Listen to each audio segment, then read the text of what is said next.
Death phoned and pretended to be my mother, but I knew better. When she said she'd found a lump, it was small. I shouldn't worry. It was very small. All the doctors felt she'd found it early.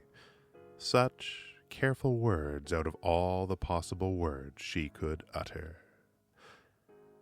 And cancer, cancer, all of us hissed between our teeth, as if it were a bad smell, as if enough love and money and Midwestern grit and staunch good humor, even death can be funny if it's very small and you find it early, and our smorgasbord faiths could blast that hellish smell clean out of the universe. Of course, a bad smell can kill you if it's strong enough, but this wasn't. We knew it, and we were willing to live on if. It would just be extremely unpleasant for Mother and, of course, for us. Well, we sighed, cancer, cancer, and firmed our upper lips. The lump was lifted under the knife. The wounded head healed.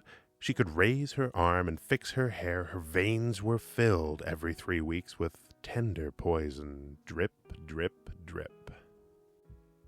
And Mother learned the achy-breaky and resumed her golf. We had barred the door to death, so death came in the window, bit through her heart.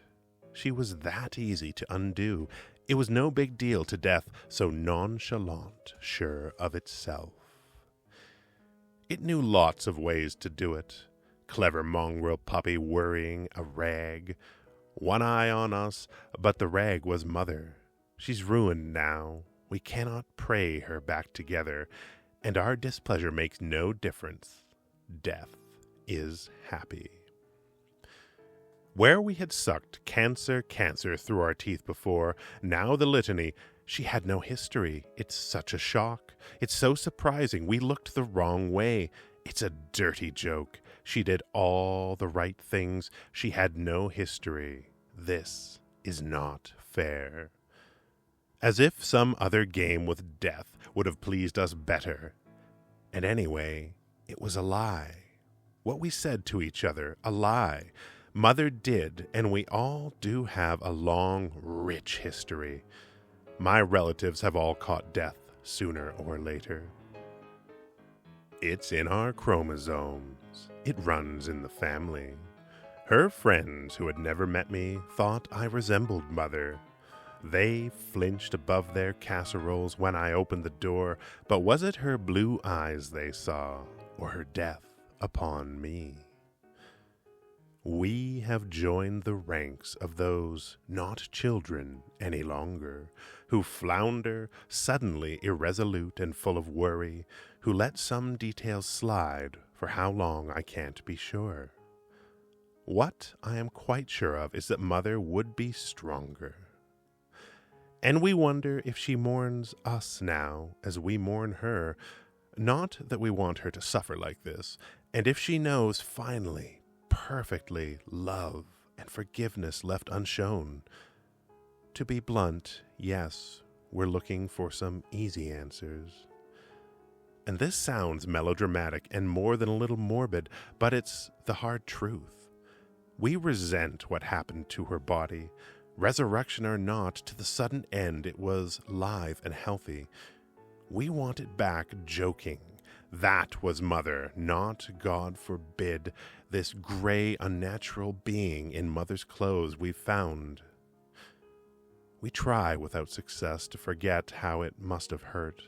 That moment when death bit into her unsuspecting heart, and now we close the lid and lower her into the ground. Things were done and left undone. There is no health in us. We swear we'll spend more time on the other things that really matter, but we'll drift. We'll find our way again, grow sad, grow bitter, learn in spite of ourselves, our history and prognosis.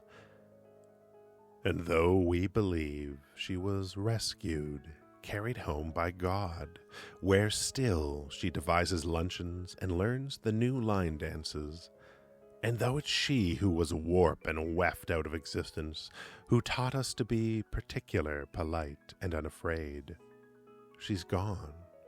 She was here and then gone. And we seem to keep forgetting she can't mix us an old-fashioned. She can't buy us a perfect present. What we had is all we have. What we thought was forever isn't. We phone each other, but death is always on call, waiting.